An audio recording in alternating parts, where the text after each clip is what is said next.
کاشف صاحب سب سے پہلے آپ کی طرف آتا ہوں. تھوڑا میرا انٹرو طویل ہو گیا لیکن بیک گراؤنڈر جو ہے وہ بالکل ضروری تھا.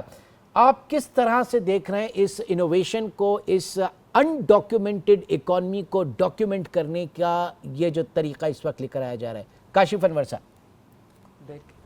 دیکھیں, پہلی بات تو یہ ہے کہ آپ نے صرف یہ کہا کہ ہمارا ایک مسئلہ ہے انڈاکیومنٹڈ اکانومی کا. میں سمجھتا ہوں صرف انڈاکیومنٹڈ اکانومی ہی ہمارا مسئلہ نہیں ہے, ہمارے ایکسپینڈیچرز بھی ایک بہت بڑا مسئلہ ہے. جو آئی پی پیز کا ایشو ہے وہ بھی بہت بڑا مسئلہ ہے, اور ہم صرف اپنے اخراجات کو پورا کرنے کے لیے اور اپنی انکم کو بڑھانے کے لیے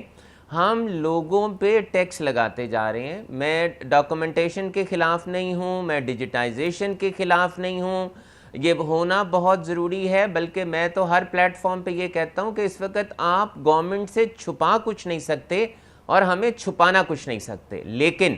بات یہ ہے کہ اگر ہم یہ کہیں کہ آپ کے ایسے جتنے بھی جو 14 کیٹیگریز اس میں دی گئی ہیں, اگر وہ اپنے ہر سال کا ایک ایڈیشنل کاسٹ 36 لاکھ روپیہ ادا کریں گے, تو میرا سوال صرف یہ ہے کہ کیا اس سے سکولز, اس سے فیسلٹیز, اس سے ڈاکٹرز, اس سے آپ کا ہاسپٹلز, اس کے آپ کے کلینکس, اس کے آپ کی باقی جتنی بھی فیسلٹیز ہیں, کیا وہ مہنگی نہیں ہوں گی؟ کیا وہ انفلیشن نہیں آئے گی؟ چلیں, آپ نے یہ کہا کہ اس وقت بھی جتنی ہماری آن لائن انٹیگریشن ہے, ٹیئر 1 کے ریٹیلرز ہیں, وہ اس وقت بھی گورنمنٹ کے ساتھ انٹیگریٹ ہیں, لیکن اس میں یہ شرط نہیں ہے کہ آپ کو 15 لاکھ روپے کی ایک کاسٹ انیشیل پے کرنی پڑے گی اور 36 لاکھ روپے کی آپ کو ہر سال پے کرنی پڑے گی. بات یہ ہے کہ ہمیں اس بات کو دیکھنا ہے کہ اگر ہم ڈیجیٹائزیشن اور اس کو کرنا چاہتے ہیں تو پہلے ڈاکومنٹیشن کی جائے. اور آپ کی ڈاکومنٹیشن کیوں نہیں ہو رہی؟ میں جب سے آپ کے ساتھ انٹرویوز کر رہا ہوں میں یہی بات کرتا ہوں کہ ہمیں اس سوال کا جواب لینا ہے کہ کیوں ڈاکومنٹیشن نہیں ہو رہی. اب اگر ہم یہ بات کریں کہ جو لوگ آپ کے, جو آپ نے ابھی یہ بات کی اپنے انٹرویو میں کہ ہمارا ایف بی آر کا سسٹم جو ہے وہ خراب ہو گیا, بات یہ ہے کہ جو اس میں پالیسیز بن رہی ہیں اس کی وجہ سے لوگ ٹیکسیشن سسٹم کے اندر آنے سے ڈرتے ہیں.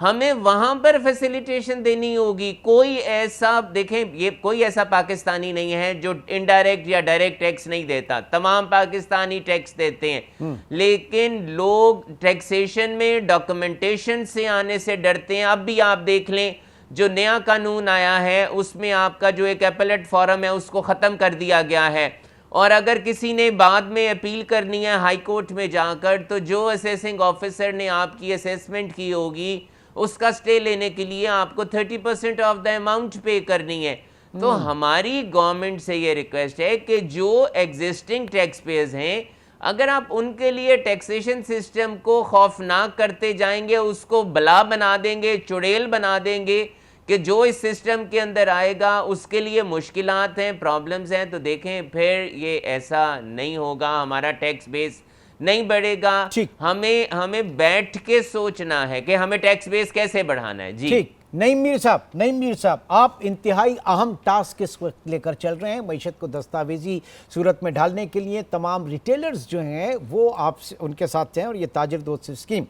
اب یہ بتائیے کہ یہ جو چیزیں ہم اس وقت ڈسکس کر رہے ہیں کیا یہ کاؤنٹر پروڈکٹیو اس میں ثابت ہوگی؟ لوگ اس سے خوف زدہ ہوں گے؟ یہ کیا ہوگا؟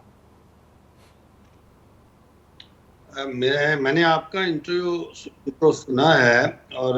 مجھے میرا خیال ہے کہ کچھ معلومات کا فقدان ہے یا کچھ کمیونیکیشن کا ایشو ہے. جو آپ فرما رہے ہیں, جو معلومات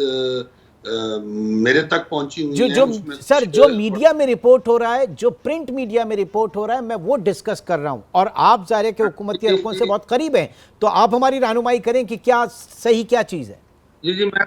جی میں بھی ایک ذمہ دار آدمی ہوں, میں بھی کچھ آپ سے بات یوں ہی نہیں کہوں گا. یہ جو آپ بات کر رہے ہیں نا پاز لگانے کی, یہ صرف اور صرف جو ہے یہ سروسز سیکٹر کے اوپر پی او ایس لگنے جا رہا ہے, اور یہ پی او ایس جو ہے یہ سیلز ٹیکس کا نہیں ہے بلکہ یہ انکم ٹیکس کا پی او ایس ہے. اب اس میں جو ریٹیلرز اور امپورٹرز اور جن لوگوں کی آپ نے نشاندہی کی ہے, جو سیگمنٹ اور سیکٹر اس وقت تاجر دو اسکیم میں آیا ہوا ہے وہ اس میں شامل نہیں ہے. جب یہ originally S R O issue ہوا تھا تو اس کے اندر تو یہ چیزیں شامل تھیں, بٹ اس پر سیر حاصل گفتگو ہوئی تھی میری اور سابقہ چیئرمین ایف بی آر اور ممبر جو آپریشنز ہیں اور ممبر ٹیکس پالیسی, اور اس میں یہ فیصلہ ہو چکا تھا کہ ریٹیلرز کو, امپورٹرز کو اور ان سب کو جو ہے نا اس میں سے نکال دیا جائے گا جو لوگ تاجر دوست اسکیم کے ایمبٹ میں اور ڈومین میں آ رہے ہیں. تو ایک تو میں یہ کلیریفیکیشن آپ کو کر رہا ہوں, اور میرا خیال ہے کہ میری ابھی چیئرمین ایف بی آر سے بات ہوئی ہے آپ کے پروگرام سے ابھی چند منٹ پہلے, تو وہ ان سے میری منڈے کی میں نے کہا تھا کہ منڈے کی یا ویڈنسڈے کی میٹنگ وہ شیڈول ہو رہی ہے, تو اس میں پھر یہ ساری چیزیں جو ہیں اس کی کلیریفیکیشن بھی آ جائے گی. ایک بات. دوسرا جو آپ بات بتا رہے ہیں کہ جی یہ جو سسٹم لگانے کی بات ہے, بڑا کاسٹلی سسٹم, اس پر بھی جو ہمارے ممبر ڈیجیٹل انیشیٹوز کے ہیں کرامت چودھری صاحب, وہ اس وقت بیرون ملک گئے ہوئے ہیں, ابھی ایڈیشنل چارج کسی کو دے کے گئے ہوئے ہیں. ان سے میری اس حوالے سے بھی بڑی تفصیلی بات ہوئی تھی, اور اس میں ایک کراچی کی ایک کمپنی ہے جو یہ اس وقت اس نے سارا ذمہ لیا ہوا ہے, اور میرا بالکل مجھے پتا ہے اس کا کہ اس حوالے سے صرف ایک کمپنی کو یہ سارا کام نہیں دیا جائے گا, بلکہ اس کے حوالے سے ایف بی آر کا اشتہار بھی آ گیا ہے, اور دیگر کمپنیز جو ہیں ان کو بھی جو ہے وہ دعوت دی گئی ہے تاکہ وہ آئیں اور اس میں ایف بی آر کے ساتھ مل کر کام کریں. اور اس میں جہاں تک میرا نالج ہے اس میں کوئی ایپ متعارف کروانے کی کوشش کی جا رہی ہے جو کسی بھی ڈیوائس پہ چلے, اور یہ تمام سروسز جو ہیں اس ڈیوائس کے ذریعے چلیں, چاہے وہ ڈیوائس کوئی بھی سروس پرووائڈر جو ہے وہ اپنی شاپ پہ, اپنے آفس میں, اپنی پریمیسز میں وہ ڈیوائس کا استعمال کرے. بٹ کویسچن از دس کہ جی کیا وہ اپنی جو ہے وہ اپنا تمام اپنی ٹرانزیکشنز کو, یعنی ٹرانزیکشن مین سروسز کے اندر جو ہم نے اس سے حساب لینا ہے یا پی آر نے لینا ہے, وہ تو اس کی ٹوٹل سیل کا لینا ہے. ٹھیک ہے, آپ کا پوائنٹ آ گیا, لیکن آپ ریٹیلرز اور اس ایمبٹ کی بات کر رہے ہیں جو تاجر دوست اسکیم کے تحت اس کے انڈر آئے, لیکن ریسٹ آف میرے خیال سے 14 کے قریب ہیں اور طویل فہرست ہے, ذرا اس کو بھی ڈسکس کریں گے.